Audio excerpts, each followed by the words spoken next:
Hello again. Acoustic guitar today. I'm on one of my oldest guitars, with which I want to show you something brilliant that will increase your songwriting ability.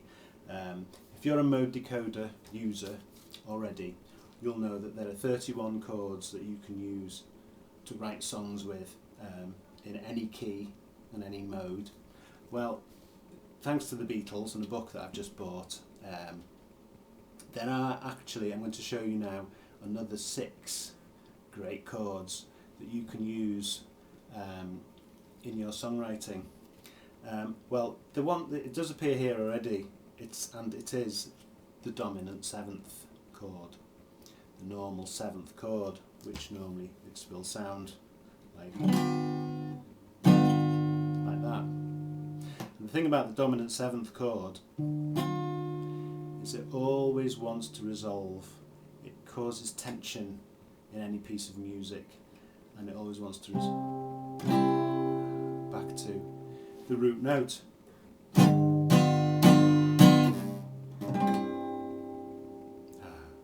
So, not only can it resolve tension to the root note of the piece that you're creating, because as we can see here, in any key, in any mode, there is only one dominant 7th that appears. So here in the key of G major, find that D 7th is the dominant. So if I change that to C from what I was just doing there,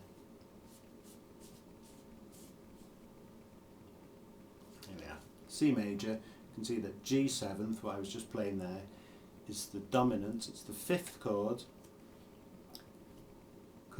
7th chord for C major. So it always wants to resolve back. So when you're writing a song and you want to create some tension, you want the listener to feel more colour and to feel that being drawn back into the chord, you use it instead of using that's just a G, but a G7 adds an extra bit of tension. Well, with a secondary dominant chord, you use the same dominant chord shape, exactly the same shape, but it can be for any of the other, 6 out of the 7 other notes. So if you could have in your composition a dominant 7th chord that's not in the mode or the scale. You can use it in your composition just before, say, for example, in this case, an A. If you want to emphasize that A, you can use that and use notes outside of this. You don't need to worry about the maths or which notes they are or anything. All you need to know is which dominant 7th can I use. It's very simple, and you can use the mode decoder to find it. It's the 5th, because it's the 5th here from C. You just count 5. That's 1, 2, 3, 4, 5, and just see what the note is, and it's an E. So E 7th, dominant 7th, will emphasize an A chord in your song. So you have to use it carefully, and the Beatles use it really, really well, and Bob Dylan uses it and quite effectively as well, and you'll find it all over the place.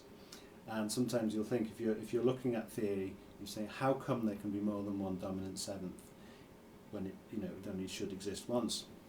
And it's allowable in a phrase. If you use it more than just one single phrase, it's considered in music theory to modulate or to change into the mode where that is in this position here. But for just a simple phrase, it's allowable. And I'll give you an example in the Beatles, Paul McCartney's song Majesty, which is right at the end of Abbey Road, which goes.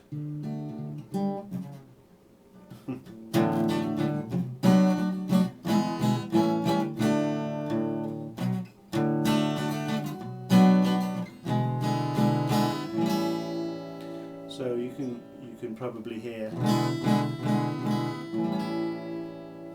the sound of the dominant seventh there. So if you were to play that without the dominant sevenths, it would sound like this.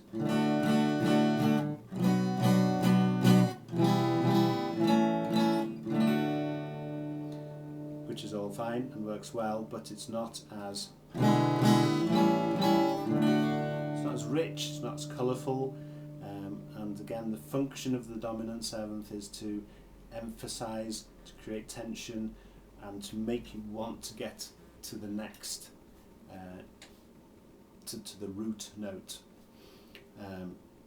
So it's wonderfully done in Her Majesty.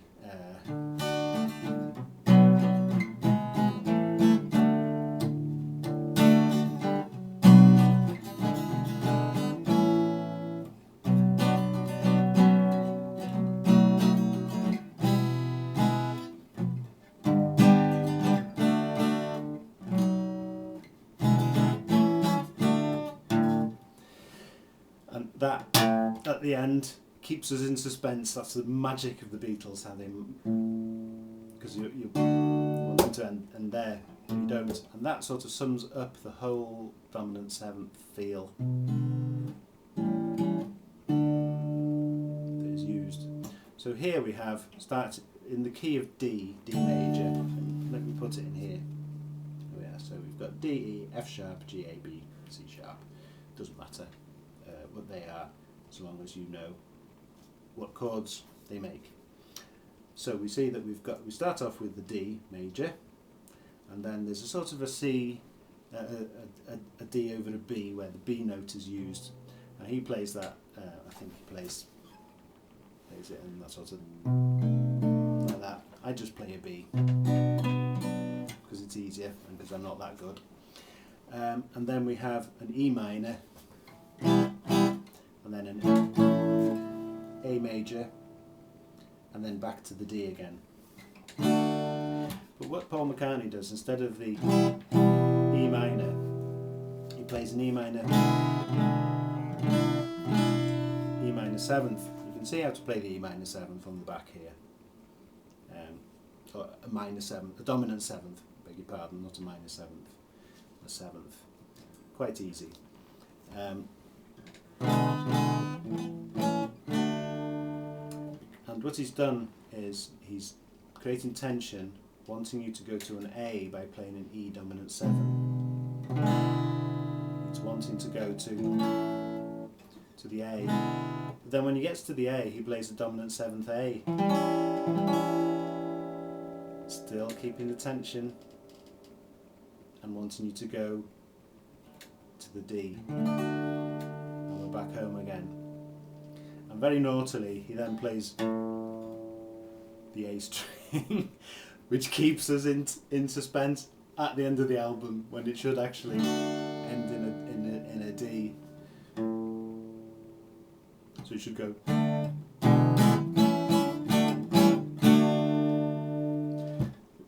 But he does.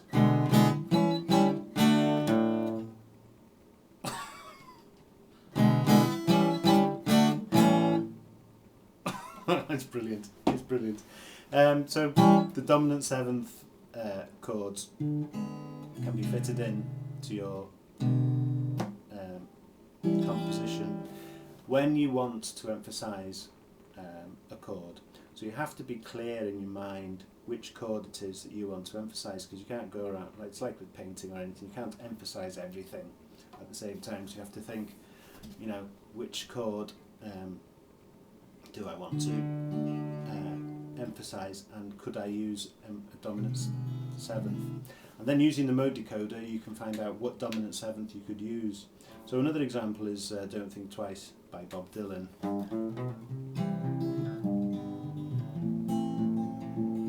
So that goes C, G, A minor. So we think, well, A minor, what if we add a dominant 7 to that one? What would that sound like if we want to emphasise that? So currently we have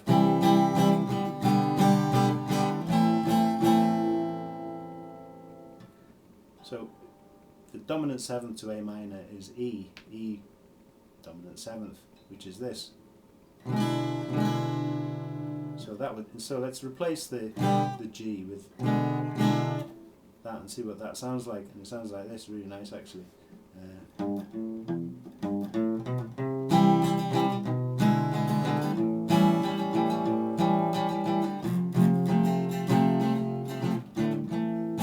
Well, messed up that last bit, but you can hear the difference, can't you? And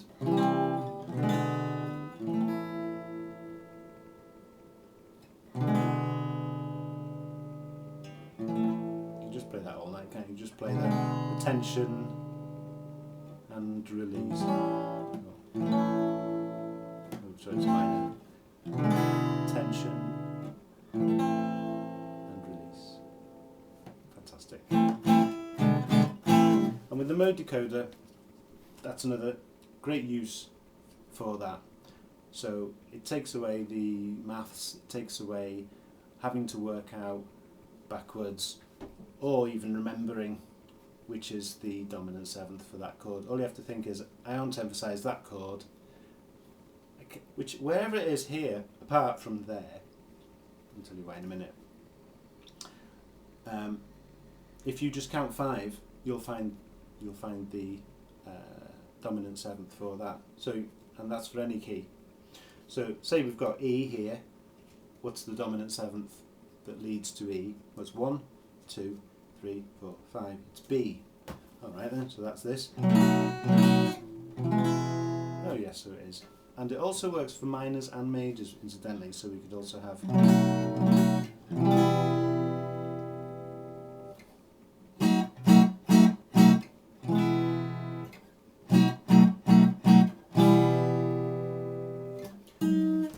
I'll just spin the wheel randomly so you can see what would be the dominant seventh for A flat, should we say. So A flat major, so that's A flat.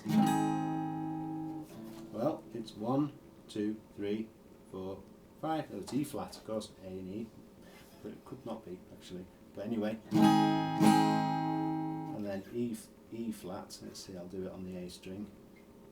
So that's E flat.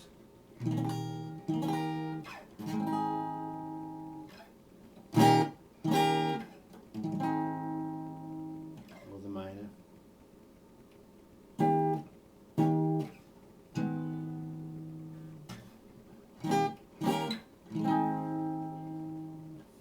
Okay, so that's interesting new little use for the mode decoder. Oh yes, I was going to tell you about the there's in any piece of music that you're creating, you could have up to let's see, 5 secondary dominants. You've got your, obviously one of them is the main dominant seventh. So in this case, let's put it back to C again. That's your first dominant seventh chord. So obviously that's not a secondary dominant, it is a dominant chord, although they're played the same. And then all these normal notes, also you can count 5 and pick out the note and do the dominant chord for that one, except for the half diminished, strange, horrible Locrian chord note, the one that nobody plays.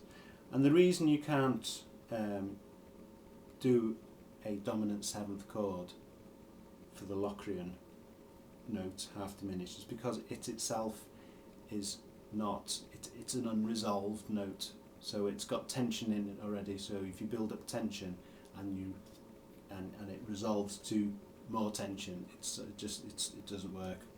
So apart from this one, if you count 5 from any of these other ones, even if it lands on this one, like 1, 2, like 1, 2, 3, 4, 5, again, you know, there we are, that's the E and there's the B. You can find that. So it should add to your songwriting ability, no end.